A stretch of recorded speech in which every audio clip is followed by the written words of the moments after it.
So you have OLED, new PC components, nvidia 50 series, gaming peripherals, AI upscaling, frame gen, 360Hz and all sorts of crazy stuff. But the people reviewing them get to review new tech pretty much every week, and they forget that the average person upgrades their setup once every decade. So let me explain how it feels to try out new tech for the first time, and which is overrated and which is worth it. And let's see how a high-end PC from 8 years ago compares to a high-end PC from today. And I don't just mean gaming benchmarks, I mean literally everything. I bought all the hardware with the money that I made from sponsors and ads. And today's sponsor is actually a really cool looking game that combines anime and gaming, so if you're into that, stick around. Stella Sora is an adventure RPG that came with really cool graphics and a design that combines good story, exploration, random adventures, action and many more. You can play it on PC, Android and iOS. It's filled with cute characters of all sorts, from cool witches to knights with flip phones. The game doesn't lock you in a fixed path either. You can customize your journey and make choices that shape the future of your adventure, choose your strategy, persona and steer the narrative. You can select 3 of your favorite characters, build a solid team comp with them and take on the monolith, in which you choose between random perks after completing every floor. There's tons of variety. And speaking of characters, you get to meet distinct personalities and connect with them through messages and adventures. And it doesn't just stop at story mode, you can take on roguelike trials with lots of different skill combinations and tactics, diverse game modes and engaging dynamic challenges fit for both casual and competitive players that want to push their skill and reflexes. It has something for everyone. The Radiant Messenger Holy Knight Spirit event takes place between December 23rd and January 12th. And if you participate, you'll get a max 5-star disc for free. During this time, you can also log in to get free pulls, including limited tracker banners and limited disc banners. The event also brings a new limited 5-star versatile tracker, SNOWISHFES. This game looks intriguing, so I'll give it a try. If you want to join me, use code SNOWISHFES to get a bunch of rewards.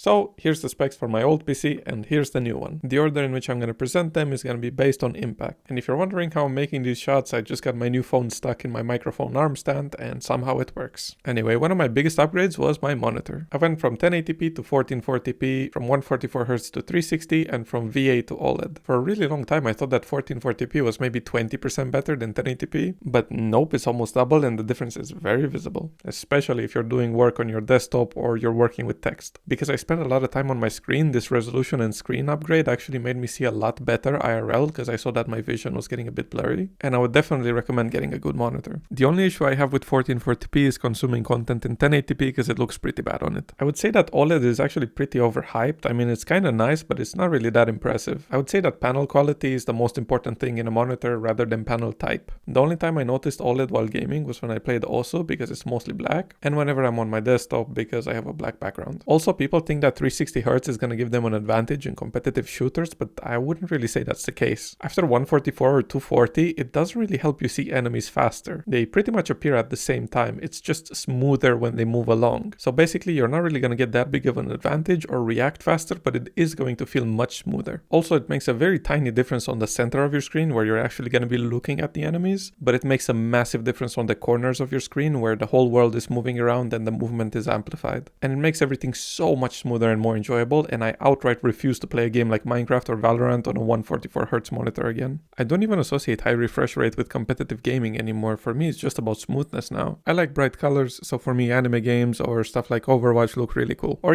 Stella Sora, but the second you heard sponsor, you just went... If you care about monitors and competitive gaming hardware, you should watch this guy. In fact, I kinda stole some of his shots. Overall, unlike the other monitor, it doesn't make me feel uneasy at times or in longer gaming sessions. I don't have any headaches and everything just feels so perfectly smooth and amazing. But for this you need a really good PC as well, because if your 1% lows are bad, it's a horrible experience. And obviously the CPU was my biggest upgrade. In fact, originally I didn't even want to upgrade my whole PC, I just wanted to upgrade my CPU, because all I did was play League and edit videos. But I couldn't really upgrade my CPU without changing all of this stuff because it's a different socket and I have to change so many components, so I decided I might as well build a new PC. I'm not going to show you boring benchmarks, so let's look at actual practical examples. Something like opening a browser or a simple app is almost instant with this new CPU. And then there's very CPU heavy games like League and Valorant, which I used to play a lot. The problem wasn't only that I had low FPS, but that they would get lower the longer the game would go in League, crucial moments like teamfights, or whenever an enemy would show up in Valorant. Those are the times where you need your FPS most, and it's also where I dropped from like 100 to 60 FPS. So you could tell that would be really bad for my in-game performance, especially because I used to play at a competitive level. Holy movements! Jana's cooking. As expected. While I do talk about gaming quite a bit, keep in mind every single thing that I do on my whole PC is about 10 times faster with this new CPU. So all of the stuff that I talked about earlier with high refresh rate and smoothness and the cool monitor only works because I have high FPS in games. The actual smooth feeling of playing these isn't only because of the high FPS, but it's because they never really dip below 360. Even if I would have 400 FPS average in a game, but in the crucial moments it would drop to like 250, 280, I would still feel that and it wouldn't feel smooth at all. So keeping those 1% low FPS above the monitor refresh rate is what feels like absolute smoothness. But keep in mind this also depends on the game and a bunch of other factors. And now it's time for the fun part, because I'm going to be doing some performance benchmarks to see if a better PC makes me a better gamer. Before the tests, let's see the general gaming experience. And for all the people that almost have an aneurysm every time they hear Valorant, I decided to give CS2 a try. My options were to play against cheaters, FACEIT, or bots. And bots were the fastest to set up, so here we are. CS2 is kind of like Overwatch to me. Even though I don't enjoy the game itself, it runs so well at such high FPS with really good graphics to the point of which it's actually enjoyable to play because of it. I'm sitting there enjoying the performance more than I am the game itself. It's a bit hypnotizing to see this performance and nice colors on a good OLED as well. And when it comes to League and Valorant, I don't even consider performance. It's perfectly smooth at all times. Overall, the frame rate is really solid even at 2K on max settings, and I never feel any sort of stutters, and it feels perfectly smooth on my main PC. There's not much to say here. It was running at 100 FPS, it felt really choppy and unenjoyable, and there was a lot of screen tearing. The only upside is that the FPS was actually kind of stable, so it wasn't dipping really badly when I was fighting. The only way I made it even slightly playable was by turning down the graphics until they look like this, which is, I mean, it's literally worse than CS Source. But at least it was playable. It's really hard to explain the feelings or experience in this 60 FPS YouTube video, but I guess the closest thing I can do is a slow motion recording of my screen playing on my old PC versus my new one. It just kind of feels like there's something constantly dragging me down and holding me back and distracting me the whole time. And I also felt this in Overwatch, Apex and other games of the sort. So what I just described is low versus high FPS. And honestly, it would be completely fine playing competitive games on a smooth 200. But you know what's worse than 140 FPS? 170 FPS. What do you mean 170? 170 is better than one that drops in the most important moments. So let me show you what I mean. Here I'm playing on 200 FPS, which is not bad at all, and the second I start fighting it drops to 150, and it stays at 150 or drops even more the longer I fight. You know, not optimal, getting distracted by the enemy and the FPS, but it gets even worse, because then they execute the sight. So this absolute joke of a character entries and starts jumping around, and I realize I'm not killing that with a pistol, especially not on 130 FPS. So then I ignore him and start aiming at the smoke so I can kill whoever comes out next. I guess I'll die. But riot moments aside, guess what I had during this entire fight? No bitches. Constant FPS drops in the most important moments and 1% lows of 70. It was a very unenjoyable experience. I got mad quite a few times and it just felt unplayable. My scores were also considerably worse. Meanwhile, on my new PC it was perfectly smooth even while executing sights, and there were a lot of abilities being thrown down. It would never dip in the 1% lows or feel choppy at any point. I'm getting inted in a benchmark, that's crazy. On my old PC I used to be around Plat 1 or Plat 2, and on my new PC I got to high diamond and I was kinda clapping higher MMR players. That's a pretty big difference, and I'm a mostly macro player, so my aim is quite bad. For somebody that has good mechanics it would make an even bigger difference. But keep in mind this also includes a mouse upgrade in which I went from this abomination to the super light. I really like this mouse for League and it's very comfortable, but it's absolutely horrible for shooters. I would say that my increase in performance is half mouse, half PC, which is kinda crazy because the mouse was only $100, which is also the price of this high-end artisan mousepad, which I could personally not see any difference with. Now let's get into the range test. On my old PC I was quite snappy and fast and I was hitting a lot of them, even though I was missing more than usual. Performance-wise I didn't see a massive difference, it was just more uncomfortable than it would normally be. Probably because I had a smooth 200 FPS without any frame drops, unlike the real game as we just saw. On my new PC I moved just as fast, but it was a bit easier to control. On the reaction test for my old one I got an average of 16, and on the new PC I got 17.5. Okay, enough about competitive games, that was quite the long section. Windows thinks it can force me to update. Well, joke's on you, cause I am in control here. Wait, no, I forgot the Valorant clip. Now let me talk about the most underrated upgrade, which is the SSD. It's an easy and cheap upgrade that makes everything so much faster and you have more storage too. So here's what booting up the old PC feels like. First of all, it's quite loud, and then it randomly started making this sound.